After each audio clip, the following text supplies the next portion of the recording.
चार सदा में पुलिस वैन के करीब धमाका हुआ है। वाक़ये में पुलिस एहलकार महफूज रहे और वैन को भी कोई नुकसान नहीं पहुंचा। धमाके की आवाज दूर दूर तक सुनी गई। पुलिस ने मुल्जिमान की गिरफ्तारी के लिए इलाके को घेरे में लेकर सर्च ऑपरेशन शुरू कर दिया है। चार सदा में पुलिस वैन के करीब धमाका हुआ है। वाक़ये में पुलिस एहलकार महफूज रहे और वैन को भी कोई नुकसान नहीं पहुंचा। धमाके की आवाज दूर दूर तक सुनी गई। पुलिस ने मुल्जिमान की गिरफ्तारी के लिए इलाके को घेरे में लेकर सर्च ऑपरेशन शुरू कर दिया है। चार सदा में पुलिस वैन के करीब धमाका हुआ है। वाक़ये में पुलिस एहलकार महफूज रहे और वैन को भी कोई नुकसान नहीं पहुंचा।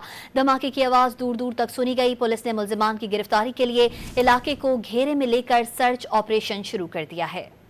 चार सदा में पुलिस वैन के करीब धमाका हुआ है। वाक़ये में पुलिस एहलकार महफूज रहे और वैन को भी कोई नुकसान नहीं पहुंचा। धमाके की आवाज दूर दूर तक सुनी गई। पुलिस ने मुल्जिमान की गिरफ्तारी के लिए इलाके को घेरे में लेकर सर्च ऑपरेशन शुरू कर दिया है।